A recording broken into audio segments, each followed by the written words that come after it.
vocês. Queridos, vamos nos colocar de pé e vamos abrir no livro de Atos dos Apóstolos.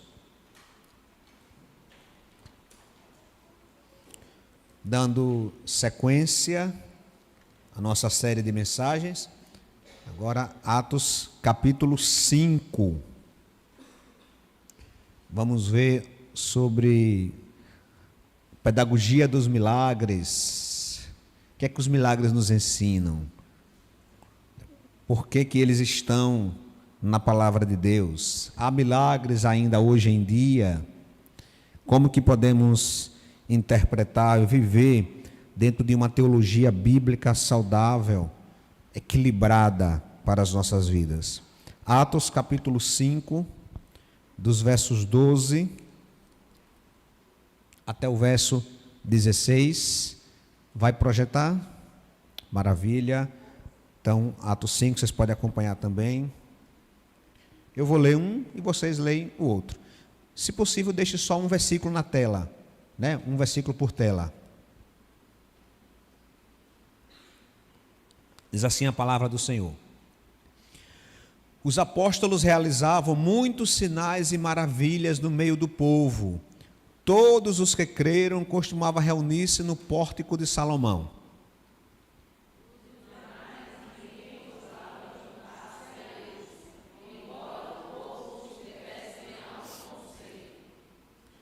Em número cada vez maior, homens e mulheres criam no Senhor e lhes eram acrescentados.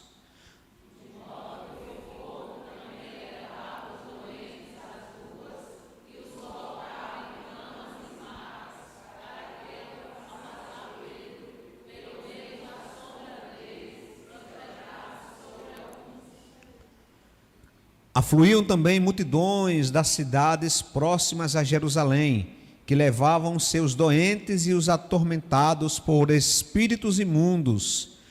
Todos eram curados. Vamos orar.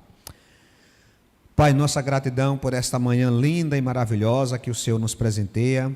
Obrigado porque foi pelo teu grande e imenso amor que o Senhor nos deu mais um dia de vida, nos trouxe a este lugar e agora, como povo do Senhor reunidos, queremos mais uma vez adorá-lo, louvá-lo e rogar ao Senhor que pelo teu Santo Espírito nos ensine nesta manhã, à luz do texto que nós lemos, que o Senhor faça a obra em nossas vidas, para que possamos viver de acordo com a tua vontade, que é boa, perfeita e agradável.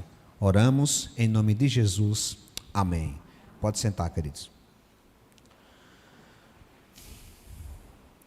A história do livro de Atos, como temos visto e aprendido, é uma história de superações, é uma história em que o Espírito Santo é o protagonista, é uma história em que nós vemos se levantar o inimigo da igreja, em que ele começa cada vez mais a buscar minar a igreja do Senhor.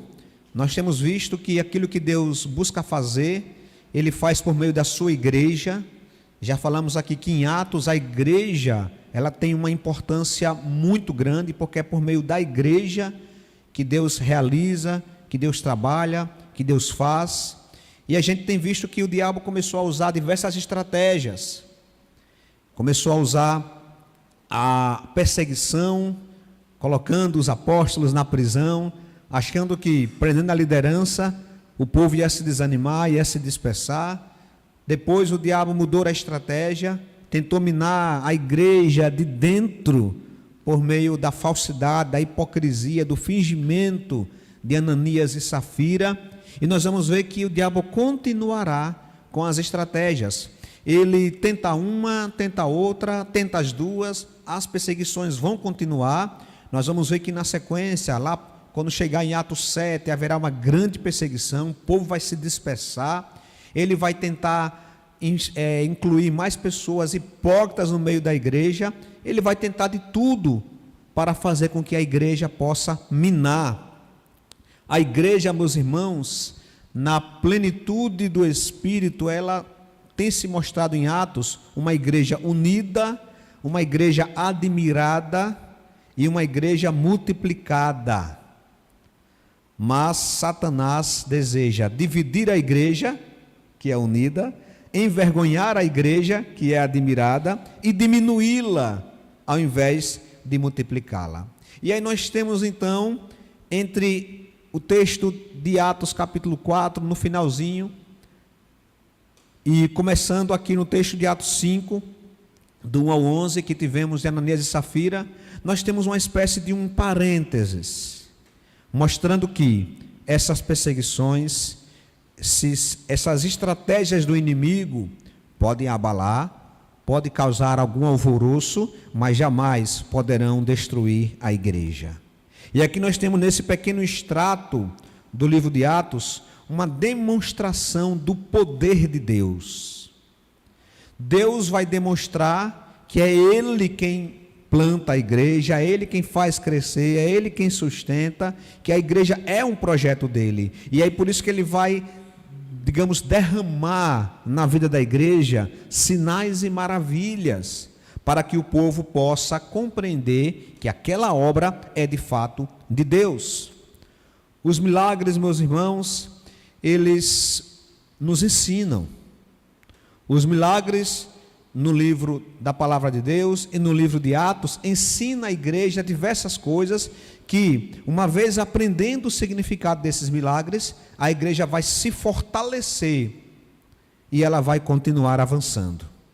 E a primeira coisa que nós aprendemos com os milagres é que os milagres eram marcas genuínas, especiais e exclusivas do ministério apostólico. Voltemos para o verso 12. Olha só o que vai dizer o verso 12. Os apóstolos realizavam o quê? Muitos sinais e maravilhas entre o povo. Nessa altura do campeonato, a igreja de Jerusalém já tinha quantos membros? Hein? Mais um pouco. Mais de 5.000, porque já tinha tido 2.000, depois 3.000, foi se multiplicando. Começou com 120, depois foram tendo as conversões. Então a igreja aqui já estava uma igreja muito grande, ao ponto deles se reunirem nas casas, dividindo em PGMs, né? Mas para juntar o povo, a casa de Maria, mãe de João Marcos, que tinha uma laje boa, sabe? Deus abençoou Maria, ela fez uma laje daquelas que todo crente gosta, né? Porque crente gosta de laje, né? Aí, uma laje boa, e aí tinha um salão em cima, já não dava mais conta. O povo se reunia nesse espaço, mas logo depois, com as conversões, eles passaram a se reunir no templo, mas não no templo lá no miolo, Cris, lá onde acontecia os sacrifícios, não, no templo, numa área chamada Pórtico de Salomão, um grande alpendre que circulava a lateral do templo, e era grande o suficiente para congregar todas essas pessoas, porque o templo era gigante. Para vocês terem uma ideia, as dimensões do templo, as dimensões seriam próximas do Shopping Jardins. Tá? Então, esse tamanho próximo, né? Então, havia um alpendre, imagina um alpendre ali circulando, né? Aquela lateral do shopping todinho, então o povo ficava lá, então, toda aquela multidão reunida, tinha muitas pessoas, mas segundo o texto, quem é que realizava os milagres? Deus? Não, mas Deus é verdade, mas assim, especialmente falando, segundo o versículo 12, quem realizava os milagres? Os apóstolos. Mas e o povo não era crente? Era. E o povo não tinha recebido o Espírito Santo? Tinha. E eles não eram também cheios do Espírito Santo? Eram. Mas quem é que realizava os milagres? Os apóstolos. Um ou outro acabava tendo também esse privilégio, como nós vamos ver, Filipe, que vai desaparecer, isso não é algo normal, conversando com o eunuco, de repente se teletransporta. Nós temos também Estevão, que era um homem cheio de fé e fazia sinais e prodígios, mas nós estamos falando também de diáconos, né? Especiais no início, mas a centralidade, o protagonismo da realização dos milagres eram os apóstolos, e dentre os apóstolos, Pedro. Dentre os apóstolos, Pedro. Então, nós vamos perceber, meus irmãos, que esses apóstolos, eles tinham, nós já explicamos aqui, eles tinham o chamado dom de cura. Eles tinham o chamado dom de realização de sinais e maravilhas. Esse dom não existe mais. Pastor, e a minha pleura? Eu vou chegar na sua pleura, eu vou chegar na sua pedra no rim, a gente vai explicar isso, tá? Mas veja, não estou falando que não existe mais cura, eu estou falando que não existe mais ninguém que tenha o dom de cura, que diga, olha, venham, ninguém pode dizer isso, meus irmãos, venham para a igreja do Augusto Franco e nós vamos realizar milagres na sua vida. É mentira, é mentira.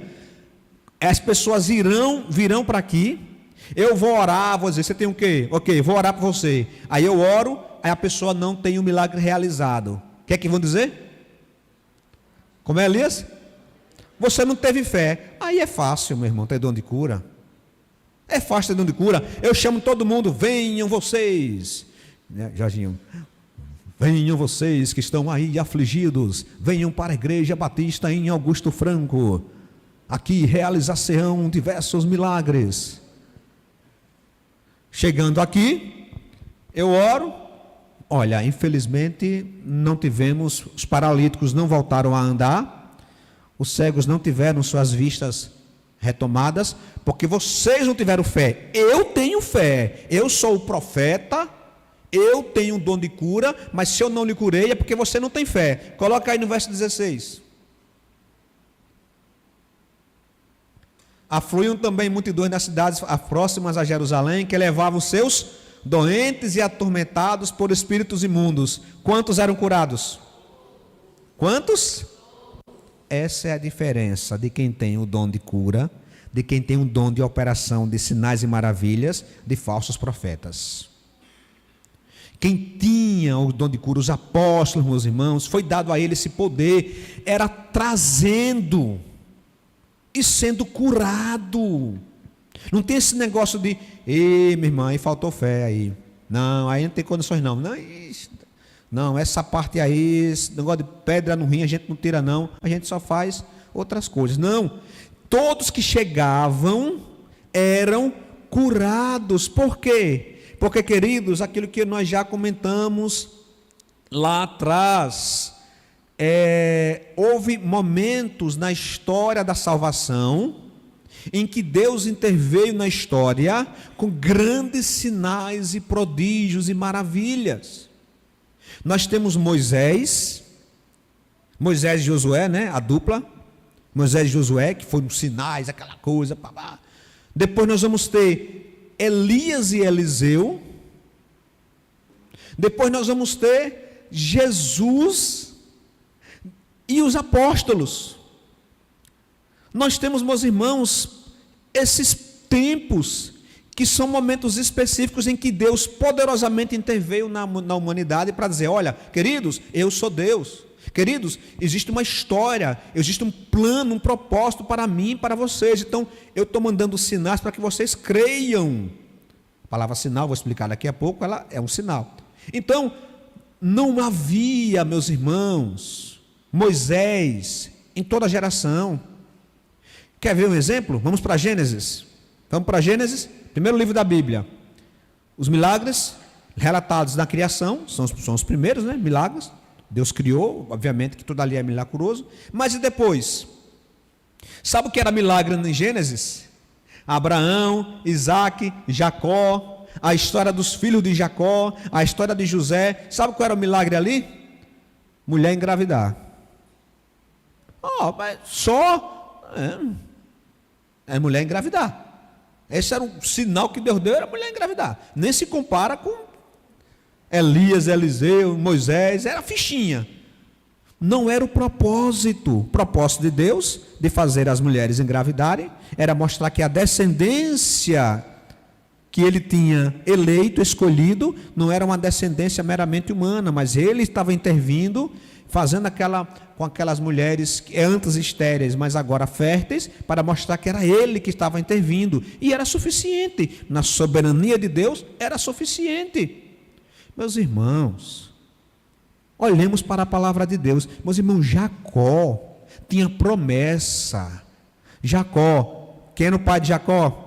Isaac. Quem era o pai de Isaac? Abraão. Jacó, quem é seu avô? Meu avô era Abraão, o peito lá em cima. Sobreveio uma fome, mas uma fome tão danada, que foi ele, papagaio, periquito, cachorro, todo mundo para o Egito. Jacó, rapaz, não está fácil não. Aqui, Canaã, a terra que mana leite e mel, estava em Canaã, lembre-se disso, estava em Canaã, terra que mana leite e mel, mas veio uma fome que tirou leite, que tirou mel e tudo mais, e eles tiveram que ir para o Egito. 430 anos labutando com Tutancamon e companhia. Então, meus irmãos, precisamos compreender a pedagogia dos milagres na Bíblia.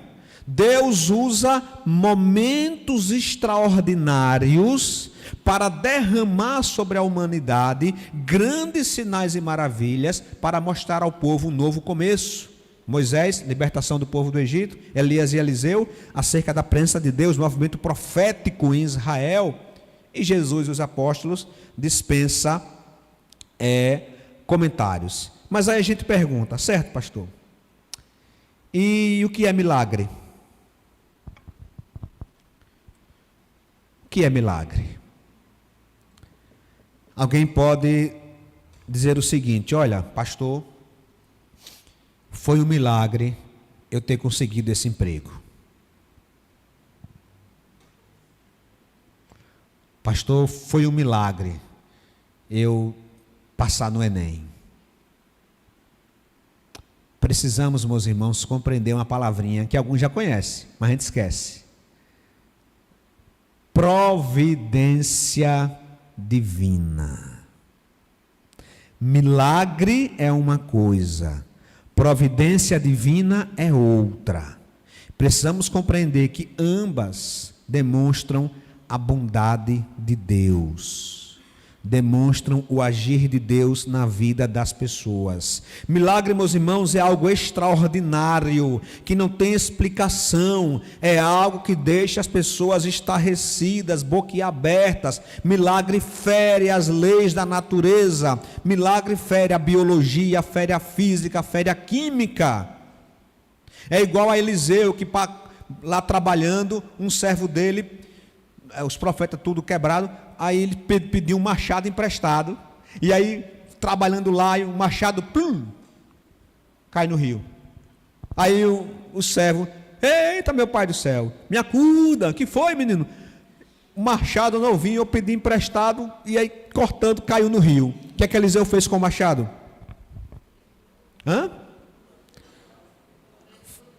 Como é que um objeto pesado desse, machado, vai flutuar? Feriu a lei da física. É como Jesus, que transformou água em vinho. Você pode guardar a água, você pode fazer qualquer coisa, você pode fazer superstição, não vai virar em vinho. Você pode fazer o que você quiser, não é quimicamente possível transformar água em vinho. Isso é uma mudança de substância, de H2O. Vanessa, qual é a fórmula? Você diz aí. De H2O para alguma coisa aí, que é a fórmula do vinho, dessas coisas. Mudou, meus irmãos, mudou a substância. Aí foi um milagre. C.S. Lewis vai dizer que milagres são intervenções de Deus que transcendem as leis da natureza. Observe, meus irmãos, que Deus age de várias formas, não só por meio dos milagres. Uma pessoa, presta atenção agora, uma pessoa que está fazendo um tratamento médico e foi curada, ela recebeu um milagre? Veja só como são as coisas. Pode ter sido um milagre, Deus pode ter intervido por meio de um milagre, ou Deus pode ter intervido por meio da sua providência. Qual a diferença da providência para o milagre? Ambas são ação de Deus. Na providência, ele usa questões naturais, usa pessoas, usa médicos, usa medicina. O remédio que você tomou tem um monte de efeito colateral. Mas pela providência de Deus, ele reteve o efeito colateral e fez com que a parte boa viesse a ser evidenciada. Então você foi curado pela providência divina, assim como o outro que não crê. Uma pessoa que também não creu, também usou aquele remédio e também foi curada. Qual a diferença? Nenhuma, Deus interveio. Nós, meus irmãos, fomos acostumados a achar que devemos glorificar a Deus só quando a gente vê um milagre extraordinário. Nós precisamos resgatar a glória de Deus na sua providência. Deus é o Deus, meus irmãos, que criou, que sustenta e que rege todas as coisas, e isso é para o louvor da sua glória. Mas a gente está nessa ânsia, eu preciso de um milagre, eu preciso de um milagre. Deus pode fazer isso, mas e se você não vir uma coisa extraordinária, Deus pegar você e dizer, olha, meu querido, você estava desempregado. Aí alguém pode falar, pastor, eu estou trabalhando e foi um milagre. Isso é um milagre? Então o irmão não terminou a primeira série e virou engenheiro, foi isso? Porque seria um milagre. Ele não terminou a primeira série, de repente, virou um engenheiro. Não, pastor, não, é o seguinte, do nada, eu encontrei com alguém no calçadão da Laranjeiras, e ele disse que estava, conversa vem, conversa vai, ele me lembrou de uma vaga, que conhecia alguém, e aí esse alguém que conhecia alguém, conversou comigo, me mandou o currículo, e eu estou empregado. Repare, pastor, quem não é crente vai dizer que foi sorte, quem é cristão vai dizer, foi a providência de Deus na minha vida. Não foi milagre, foi providência. E isso diminui a ação de Deus? Estão compreendendo? Precisamos resgatar isso, meus irmãos, porque se a gente não resgatar, nós vamos entrar em algum dos extremos. Qual é o extremo? Tudo é milagre. Se tudo é milagre, nada acaba sendo milagre. Pastor, alguém diz, pastor, hoje eu acordei vivo, foi um milagre de Deus.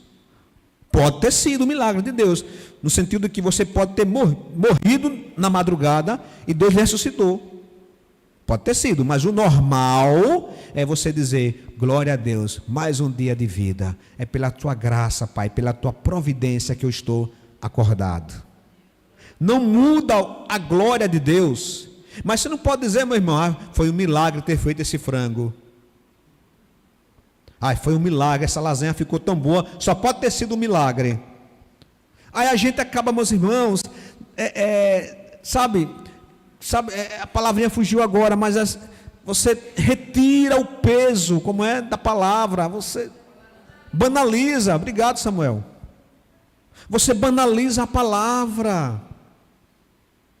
A palavra, meus irmãos, volta lá para o verso 11. Nós vamos ver que, o 12, desculpe. Nós vamos ver que no 12, os apóstolos realizavam esses sinais e maravilhas, e o povo ficava estarrecido, porque era algo diferente. Se a gente então não compreende essa diferença, a gente vai banalizar. A providência, meus irmãos de Deus, ela é essa ação contínua de Deus no mundo, e nós precisamos resgatar essa providência. Tem um autor de teologia sistemática, Wayne Grudem, ele vai dizer o seguinte, eu achei bem interessante ele falar isso, ele diz, olha, se experimentarmos o poder de Deus de uma forma obviamente milagrosa, como uma cura, ou simplesmente por meio de uma orientação providencial nas mãos de um cirurgião, Deus está igualmente perto de nós, pois nele vivemos e nos movemos e existimos. Compreendeu? Ou seja, se eu estiver doente, fazendo um tratamento, vou dizer, como foi que você foi curado? Pastor, do nada. Eu estava de manhã, orei, à tarde fiz os exames, não tinha mais nada, não tomei um Anador. Glória a Deus. Como você foi curado? Pastor, eu estava doente de manhã, procurei um médico, Deus colocou uma pessoa maravilhosa, passou a medicação, foi tudo tão maravilhoso. Tive algumas coisas ali atrás, mas Deus foi misericordioso, concluiu o tratamento, estou curado. Glória a Deus. A glória tem que ser sempre de Deus. Precisamos reconhecer a providência de Deus nas coisas comuns. Senão a gente vai, meus irmãos, não reconhecer a providência, vai ficar procurando um milagre extraordinário, e se ele não vier, isso pode dificultar nossa relação com Deus. Podemos achar que Deus me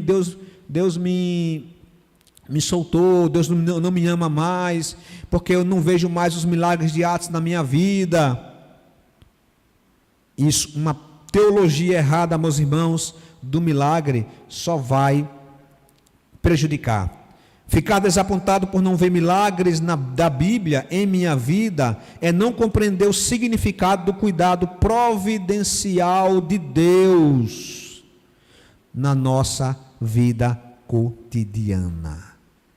Ficar desapontado por não ver milagres da Bíblia em nossas vidas é não compreender o significado do cuidado providencial de Deus. Meus irmãos, não é só quando Deus intervém extraordinariamente, suspendendo sua ordem natural, que nós temos que glorificá-lo, mas precisamos glorificá-lo, meus irmãos, nas questões cotidianas. É não acordar, é não dormir, é não ver o sustento, é não ouvir o canto dos pássaros. Tudo isso mostra o Deus providente, o Deus que nos dá pela sua providência todas as coisas. E aí, queridos, quando nós olhamos para os apóstolos, precisamos compreender isso. Se o apóstolo que você gosta não tem um dom de cura, porque ele não vai ter, é porque ele não é apóstolo. Pastor, mas e os apóstolos que tem hoje? É moda, é só status, porque acharam que o nome pastor é pouco, aí botaram apóstolo. Só que os apóstolos na Bíblia, eles foram específicos, eles tinham que ter visto Jesus, tinham que ter participado da ressurreição. Então não tem mais apóstolos hoje. Ah, mas eu conheço um pastor que diz que é apóstolo. Certo, é por conta desse modismo, dessas questões do povo, tá? De querer status. Mas apóstolo mesmo era esse aí. Alguém está me chamando? Acho que foi alguma coisa só. Ah não, acho que foi Ginaldo falando ali. Então, meus irmãos, apóstolo mesmo tem essas credenciais do apóstolo. Agora, Deus cura, Deus consola, Deus abre portas, Deus protege, Deus faz muitas coisas em nosso favor. Algumas delas Ele até pode fazer por meio de milagres, mas em outras não. Ele faz pela sua providência, mas em todas as coisas Ele faz, porque Ele é um Deus que nos ama. Abra em Romanos 8, 28.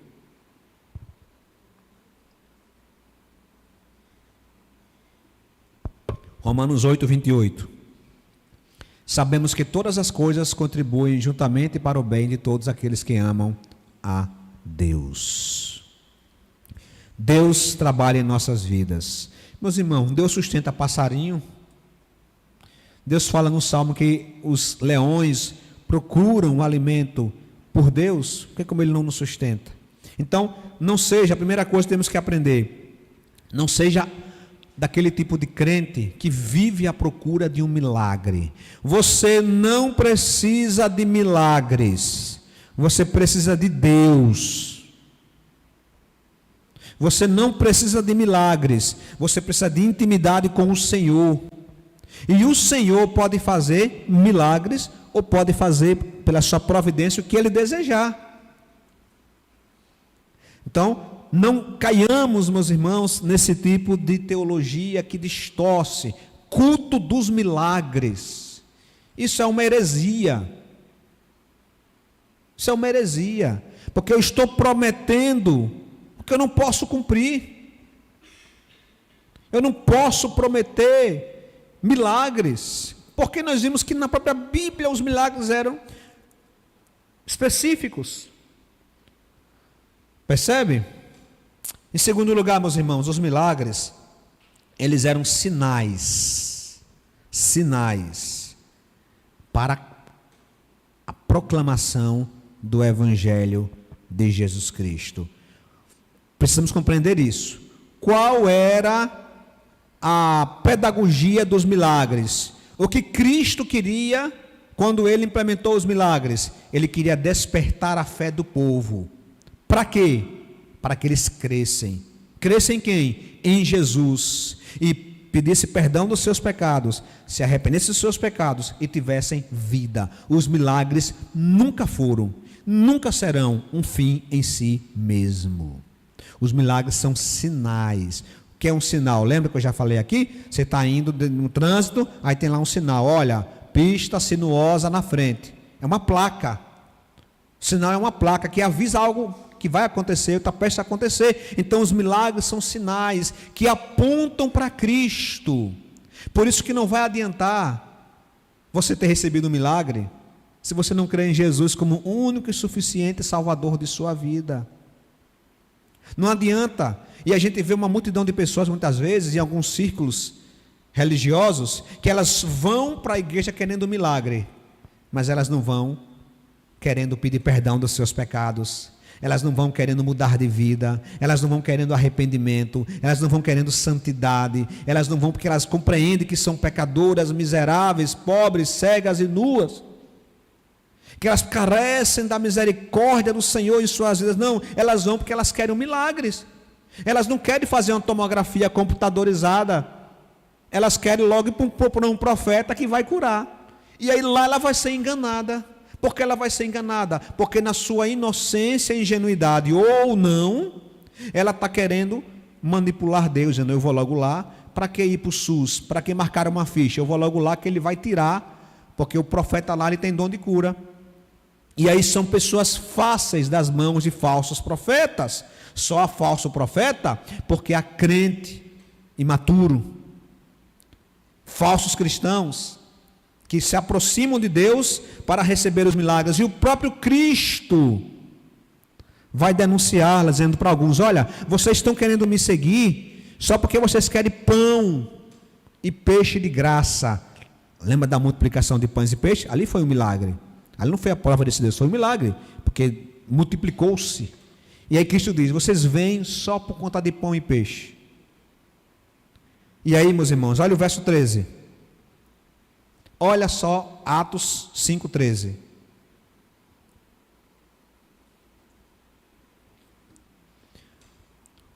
Como é que está aí?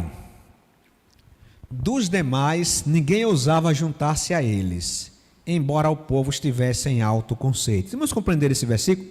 Eu lendo esse texto em casa, pastor Jailton, eu passei. Eu lendo, aí depois lendo os comentários, aí acho que foi John Stott, foi outro, tocou nesse versículo. Eu digo, gente, como é que eu passei esse versículo? O que é isso? Eu digo, que negócio esquisito, porque veja, o texto todo, ele fala sobre milagres, sobre operações maravilhosas, são chamadas de sinais e prodígios, sinais e maravilhas, que podemos interpretar essa expressão como milagres extraordinários, porque tem milagres e milagres extraordinários. Tudo é milagre, mas uma coisa é transformar algo em vinho, outra coisa é ressuscitar Lázaro. Então, aí eu digo, como é que em um texto que fala de milagres, tem esse versículo 13? Os irmãos estão compreendendo o que é o versículo 13? Dá para compreender o que está significando aí? O versículo 13. Olha, volta o 12. Volta o 12. Olha o que diz o 12. Os apóstolos realizavam muitos sinais e maravilhas no meio do povo. Todos os... Quem é que se reunia no pórtico de Salomão? Todos os que creram. Então veja, deixa aí. Grandes sinais e maravilhas. Gente, o que é isso? Deus veio em nosso favor. Aí Pedro, irmãos judeus, irmãos hebreus, isso que vocês estão vindo é o poder de Deus. Deus separou seu filho Jesus, vocês o mataram pendurando no madeiro, mas ele ressuscitou ao terceiro dia. Agora venham, arrependem-se, cambada, e mude suas vidas, entregue suas vidas diante de Deus. Aí o povo, eu creio. Os que creram eram reunidos na igreja e se reuniam no Pórtico de Salomão. Mas eu pergunto a vocês: todos os judeus creram? Não. Ali não é todos os judeus. Não são todos os judeus que se reuniam no Pórtico de Salomão.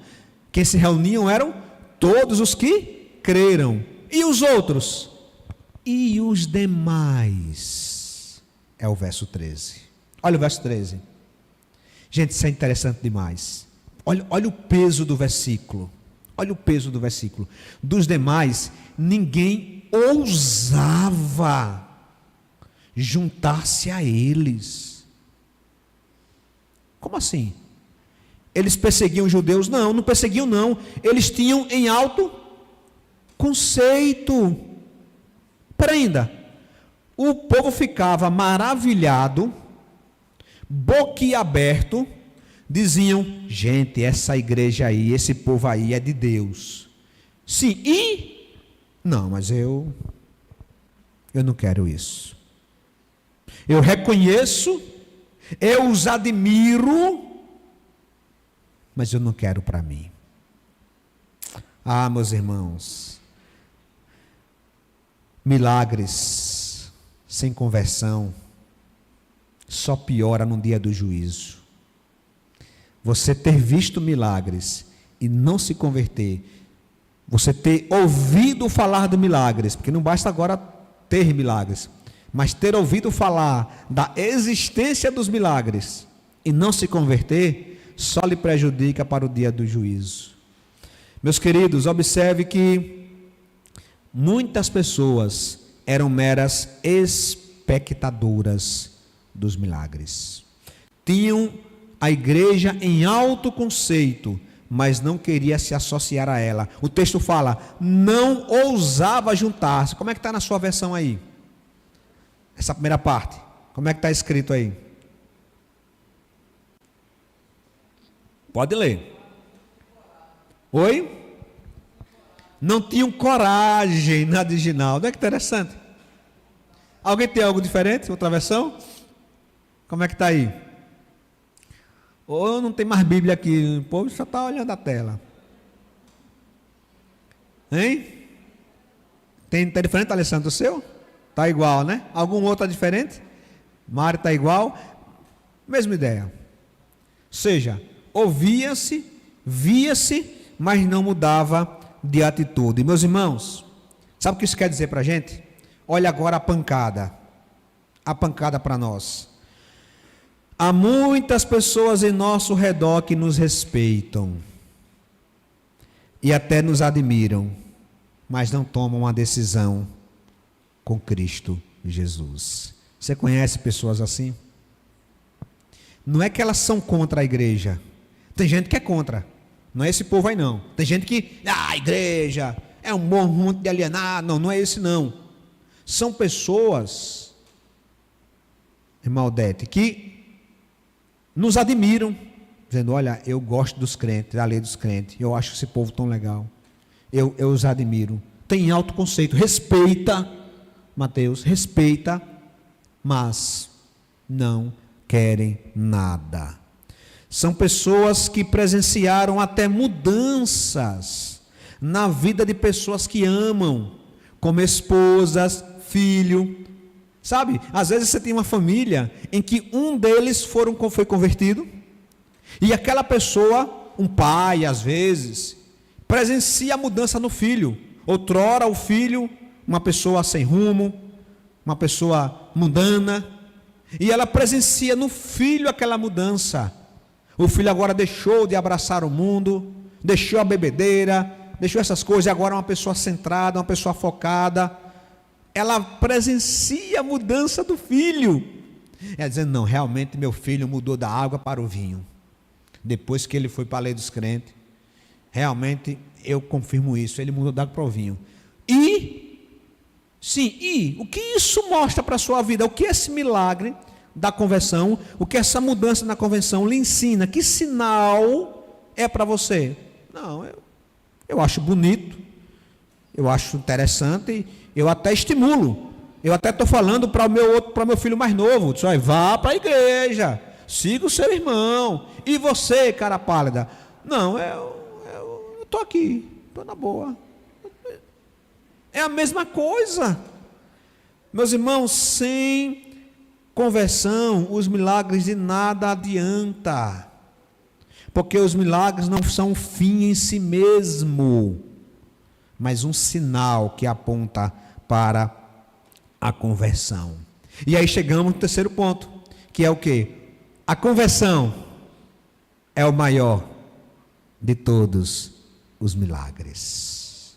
A conversão é o maior de todos os milagres. Você que está aí, ai Senhor, eu queria tanto ver um milagre na sua vida. Você é convertido? Sim. Então você é testemunha do maior de todos os milagres que pode acontecer na vida de alguém. Olha o verso 14.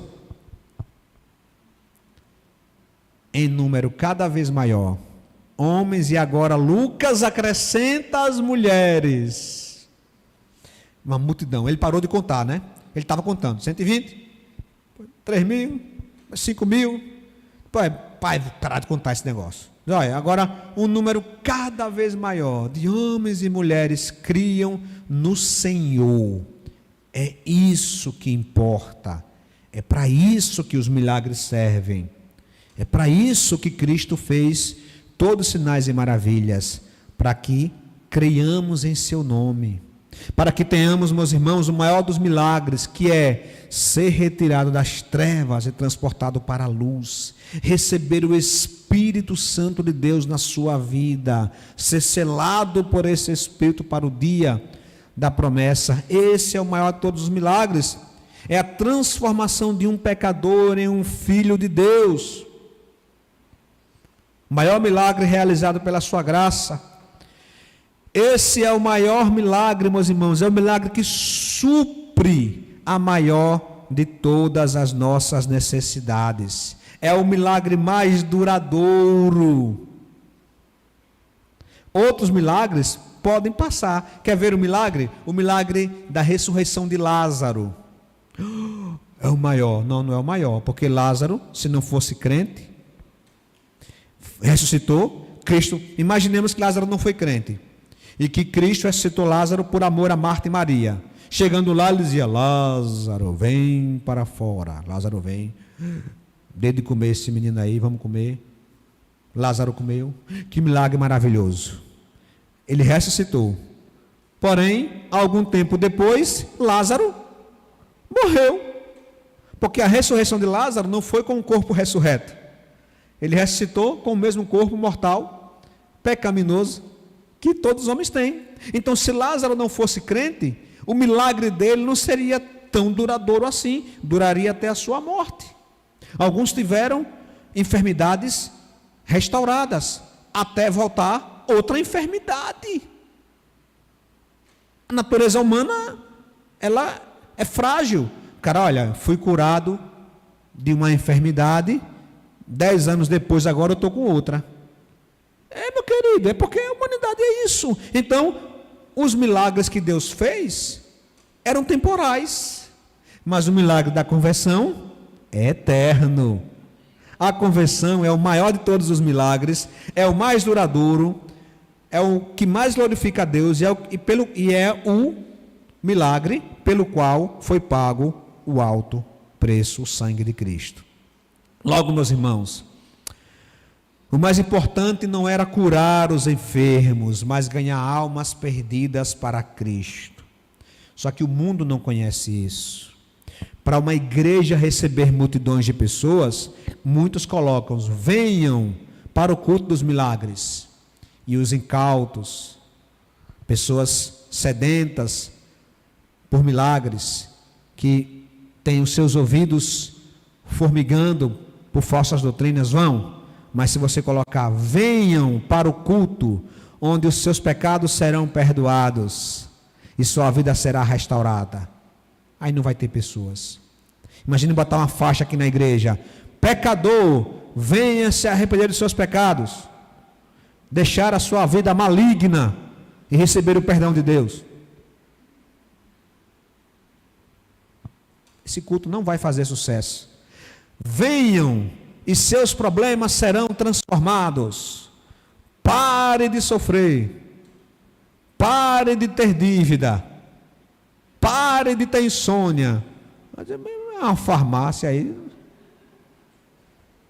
Pare de... O povo, não, eu quero. Mas você quer o quê? Eu quero de parar de ter insônia. Mas não é isso que é o Evangelho. Não é isso que é o Evangelho. Mas as pessoas teimam em continuar nisso, meus irmãos. Os milagres operados por Jesus durante o seu ministério aqui na terra, meus irmãos, tinham 3 propósitos. Primeiro, demonstrar compaixão e servir ao povo em suas questões humanas. Então, é cura, é alimentos, é peixe, é pão. Segundo, apresentar suas credenciais como filho de Deus, dizendo, ninguém fez isso, ninguém faz isso, ninguém multiplica pão e peixe, ninguém faz paralítico andar, ninguém dá vista aos cegos, eu sou o Messias. Então, autenticar suas credenciais. Em terceiro, levar o pecador ao arrependimento. Esses eram, meus irmãos, os objetivos. A pedagogia dos milagres de Jesus tinham esses objetivos: suprir a necessidade das pessoas, porque ele veio também como o bom pastor, mas, segundo lugar, autenticar a sua credencial, eu sou o Messias, ninguém faz isso que eu faço. Mas, terceiro e mais importante, levar o pecador ao arrependimento. Logo, meus irmãos, quando Jesus Cristo alimentou os 5.000, na multiplicação de pães e peixes, esse milagre supriu as necessidades físicas do povo. O povo olhou estarrecido para aquele homem que estava ali, compreendendo que era o Messias, e na sequência Jesus Cristo pregou o sermão dizendo, eu sou o pão da vida que desceu do céu. Compreendendo? Então ele diz, olha, se Cristo realizasse o milagre, dissesse, ok, já realizei o milagre, comeu, vão em paz. Não. Ele aproveita sempre o milagre e prega. Lembra do paralítico que a gente leu aqui? Ele curou o paralítico no tanque. Depois ele voltou dizendo, está curado, hein? Ok, é. Cuidado. Pare de pecar, para que não lhe aconteça coisa pior. O objetivo não era só curar o paralítico do tanque de Betesda, mas era impedi-lo de ir para a morte eterna. Mas aí, meus irmãos, na sequência, os próprios milagres dos apóstolos seguiam o mesmo padrão.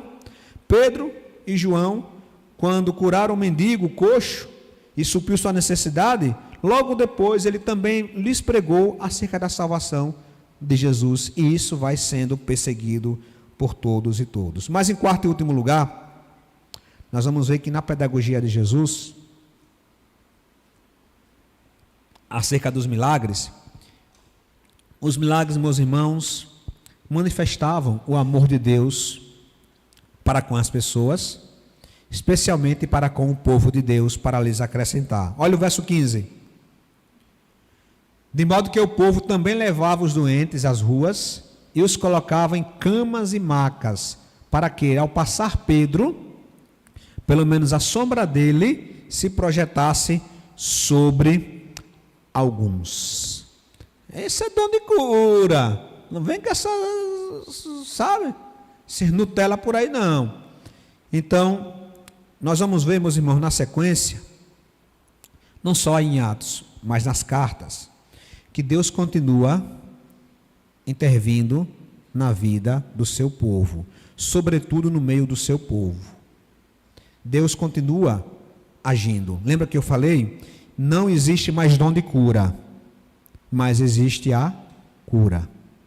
Só que a cura agora não é mais específica para uma pessoa que recebeu um dom especial, mas a todos, quantos creem. Todos nós, meus irmãos, podemos orar pela providência de Deus, ou pelo milagre de Deus. Está aqui a irmã de Leusa, né, toda chique aí, com esses óculos escuros, né, maravilha, fez a cirurgia agora de catarata. Providência de Deus na vida dela. Deus poderia ter removido a catarata dela antes da cirurgia, sim ou não? Poderia, seria um milagre. Pastor, quando fui fazer lá a cirurgia de catarata, o médico quando olhou disse: oxente, mulher, quem foi que lhe operou? Aí ela: foi Jesus. Bem, que bênção. Mas Jesus resolveu agir na vida dela de uma outra maneira.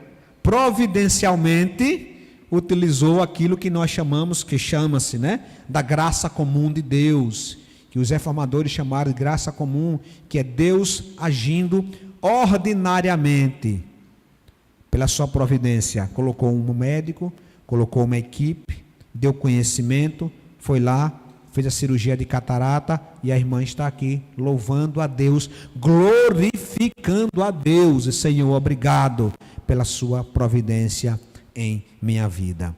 Por isso, meus irmãos, lá em Tiago 5, verso 13, Tiago 5,13.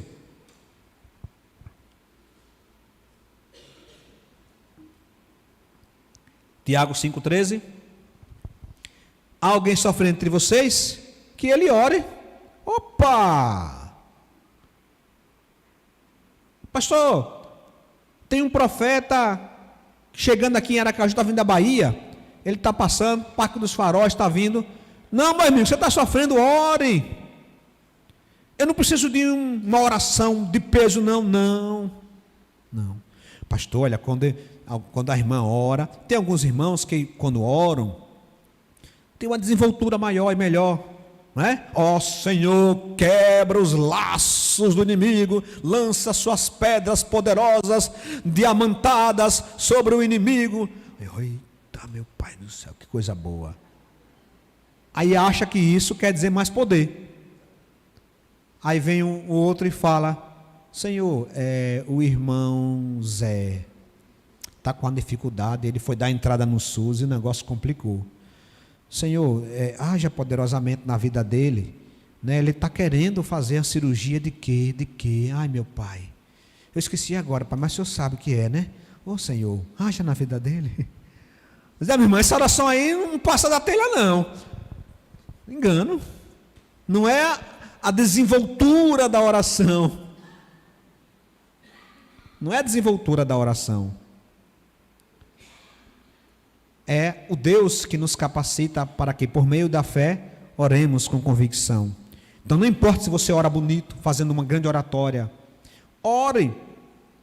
E aqui, meus irmãos, nós vamos ver a importância da igreja. Lembra que eu falei? No último ponto, a pedagogia do milagre mostra que Deus age poderosamente, extraordinariamente ou ordinariamente, não importa, não façamos diferença, sendo milagre ou providência, tudo é para a glória de Deus, mas Ele age no e por meio da sua igreja. Alguém que se sente feliz, que ele cante louvores. Eu vou cantar Cassiane, Aline Barros. Eu parei meu repertório tem um tempinho, achei agora quem mais quem. Enfim, eu vou cantar fulano, amém. Mas olha o verso 14. Está entre alguém em vocês doente? Mande chamar os presbíteros da igreja. Olha só, meus irmãos, é lindo isso.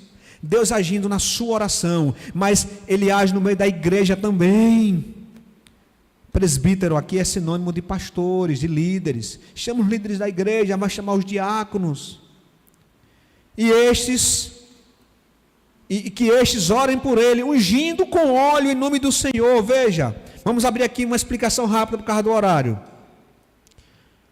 Pastor, a gente pode usar óleo na unção de doentes? Pode. O óleo, ele é um estímulo à fé. Aí a pessoa está lá na cama, com a fé um pouco abalada, aí aquele óleo, ele vai dar como se fosse uma bengala. Na teologia, óleo é uma bengala. Tá certo? Você ajuda a pessoa a compreender que Deus está ali e tal. Mas quem é que cura? É o óleo? Olha o verso 15. Olha o verso 15. Dê um play aí. De modo que eu... Não, homem. Tiago 5. Tiago 5, verso 15. A oração feita com fé. Volta o verso 14. Olha, eu vou ungir com óleo em nome do Senhor. Aí o óleo milagroso que o pastor Nilton orou e barrufou, E aí os diáconos vieram e fizeram uma unção, botaram erva de cidreira, botaram, né, pó de não sei de quê, canela de velho, né? Já viu esse canela de velho? Diz que é forte, né? Botaram canela de velho, botaram tudo ali, misturaram no liquidificador, dizer, esse óleo que vai salvar. Não, meu irmão, o óleo aí como eu falei, é um auxílio que pode ser usado ou não. Qual é o mais importante? É o verso 15. Olha aí o verso 15. A oração feita com fé,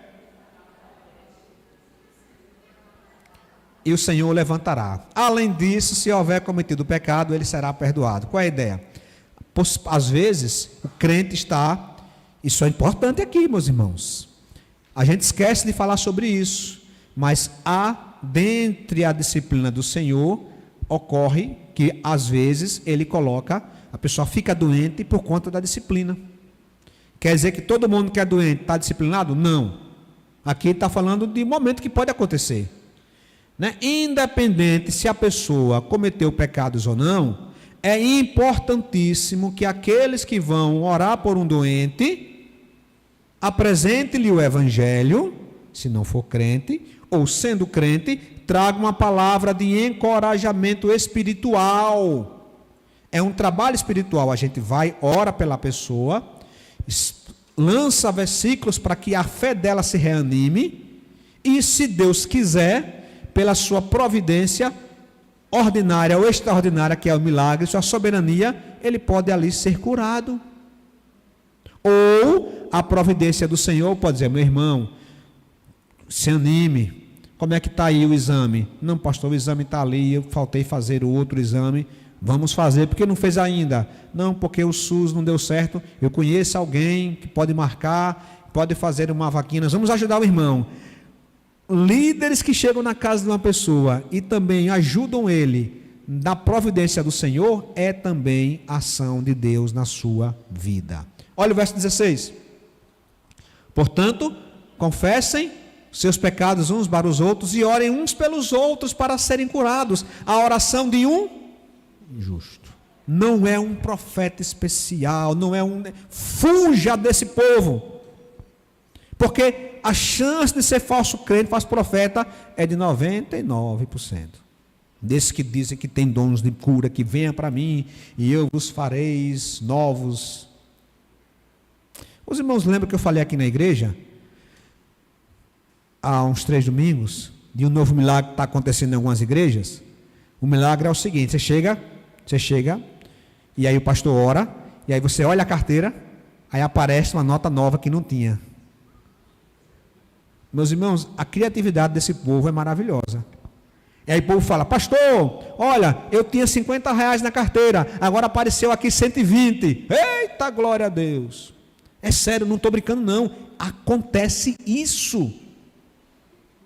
Acontece, eu vi na televisão. Na internet, no YouTube, na verdade. Aí o povo, pastor, eu tenho nota de R$20. E agora? Agora eu estou com 80. Talvez o que não passou foi. Agora deu o restante de tudo aí. É isso, meus irmãos. O povo não está compreendendo o que é o evangelho. Confessem seus pecados uns aos outros. E a oração de um justo. Quem é o justo? É o bom? Não. Bom, só o brio. Justo é aquele que foi justificado por Jesus Cristo. É um pecador, maldito, que estava com a passagem comprada para a morte eterna. Mas Cristo veio em seu apoio, em sua vida. E agora salvou. E pela justiça de Deus, de Cristo, o Pai declara essa pessoa justa. Em outras palavras, para ficar mais claro, e a oração de um cristão é poderosa e eficaz. Percebe, queridos? E aí ele vai seguir, estamos indo para o fim, 17. Ele vai dizer, Elias, aí em Tiago ainda, verso 17, ele vai dizer, olha, Elias era um homem humano como nós, ele orou para que não chovesse, não choveu sobre a terra durante 3 anos e meio. Orou outra vez, 18, e veio chuva e a terra produziu seus frutos. Meus irmãos, se alguém de você, agora, estamos no 18. 18? Diz, ó, outra vez orou e o Senhor enviou chuva e a terra produziu os seus frutos. Mas mesmo em Elias, olha o maior de todos os milagres. 19. Meus irmãos, se algum de vocês se desviar da verdade e alguém o trouxer de volta, lembre-se disto: quem traz de volta um pecador do seu caminho errado, salvará da morte a vida dessa pessoa e fará que muitíssimos pecados sejam perdoados. Até no exemplo de Elias, de parar de chover, sempre o foco é resgatar pessoas. Amém? Queridos, na pedagogia de Jesus, fomos ensinados hoje pela sua palavra que os milagres, uma marca indelével, própria dos apóstolos de Jesus Cristo. Vimos também que os milagres são sinais que apontam para a necessidade da proclamação do Evangelho, do arrependimento. Vimos ainda que o maior de todos os milagres é a conversão. E em quarto, milagres e providência de Deus, seja o que for, Deus ainda faz no meio do seu povo. E você é orientado, encorajado a continuar orando. Orando por intervenção divina. Orando por intervenção divina, que pode vir como um milagre extraordinário, como sinal e maravilha, que não é tão comum, mas acontece, ou orando pela providência divina. Deus, intervém em meu favor. Seja retirando esse mal com a sua mão poderosa, ou fazendo com que o Senhor use meios naturais e humanos para que eu seja curado, tudo para a glória do Senhor. Amém? Vamos ficar de pé. Pode sim, minha irmã, maravilha. Faça sua pergunta aí, irmã Vânia. Sim.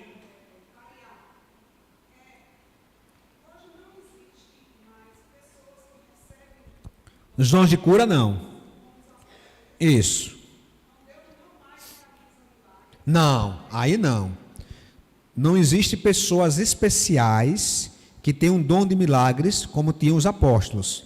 Mas Deus agora continua fazendo curas e milagres, ou pela sua providência divina, agindo em nossas vidas. Como? Por meio das pessoas, dos cristãos e até de não cristãos. O não cristão, Deus pode usar um não cristão, como usa muito, para abençoar o cristão.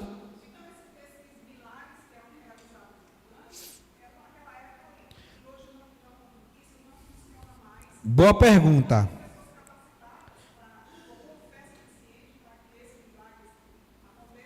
Pronto, obrigado, Vânia, pela pergunta. Não é que não tem pessoas mais com fé suficiente, é que Deus, pela sua soberania, não deu mais esse poder para um grupo pequeno de pessoas. Lembre-se, eram só 12 apóstolos, e desses 12, Pedro é que tomava a dianteira nesses milagres. Então, não tem mais pessoas hoje, como Moisés, como Jesus e como os apóstolos. Não tem. Porém, Deus ainda faz milagres. Como? Por meio do povo de Deus. Como acabamos de ler em Tiago 5. Orando uns pelos outros, buscando o auxílio da liderança quando está doente, chama os presbíteros para orar, confessando os pecados uns aos outros, e Deus pode fazer qualquer tipo de milagre. Mas lembrem-se, se é milagre extraordinário, Vânia, ou se é a providência divina, a glória de Deus é a mesma. Nós somos ensinados pela Bíblia que não devemos ficar ansiosos em receber um milagre extraordinário, porque aqui vem agora o alerta: pela soberania de Deus, nós não temos mais milagres como tínhamos no livro de Atos, como eles também não tinham antes na época de Elias e Eliseu, como também não tinha na época de Moisés e Josué. De Moisés e Josué, vamos pegar rapidamente, de Moisés e Josué até a época de Elias e de Eliseu, vão se passar aí algo em torno de 700 anos. De Elias e Eliseu para Jesus, mais 700. Então, o povo de Deus viveu centenas de anos sem ver pessoas ressuscitadas, sem ver mar vermelho abrindo, sem ver maná descendo. Como é que elas viveram? Com a providência de Deus, dando a chuva, fazendo a planta crescer, nascer, ajudando as mulheres grávidas no nascimento de seus filhos. A mão poderosa de Deus sempre esteve com o povo de Israel, porque o Deus que criou a vida é o Deus que sustenta esta vida, como ainda hoje é. 2000 anos de igreja neotestamentária, a gente não vê mais ressurreição de mortos, ou vê? Eu fiquei sabendo, os milagres de Atos eram públicos, a ponto de o povo glorificar a Deus. A gente não vê mais Lázaro sendo ressuscitados. Mas isso muda em quem Deus é, no que Ele quer para nós? Não. Em 2000 anos, Deus sempre continuou trabalhando, ajudando, cuidando do seu povo, por meio da sua providência. Como? Nos dando a vida, conservando, nos orientando, direcionando, colocando pessoas em nossas vidas. É Ele quem nos sustenta todos os dias. A palavra do Senhor diz que as misericórdias do Senhor se renovam. Isso é providência, não é milagre. Mas se é providência ou se é milagre, em ambos os casos, é Deus, com a sua mão poderosa, agindo em nossas vidas. Ficou claro, irmã Vânia? Alguém tem mais alguma dúvida?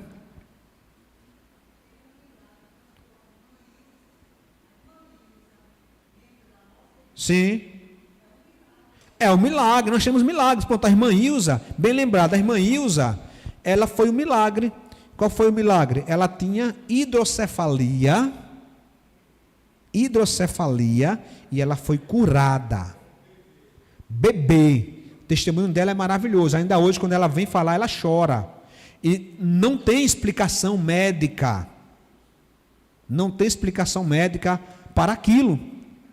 Percebe? Outras pessoas foram curadas de enfermidades com explicação médica.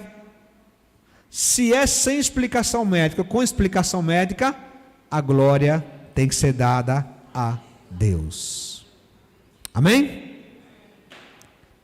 Pai Santo, toda honra e toda glória é tão somente do Senhor. Nós agradecemos, Pai, porque o Senhor continua agindo no meio do teu povo.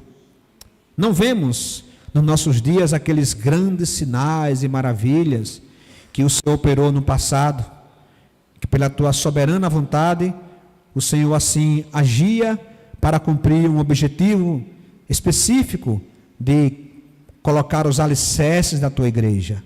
Mas isso não diminui em nada, Pai, o teu amor por nós. Pelo contrário, nós somos testemunhas da tua doce e bondosa providência em nossas vidas. No deitar, no acordar, no comer, no dia a dia, na criação, no planeta Terra, segurando esse planeta, ó Deus, protegendo de asteroides, de cataclismas.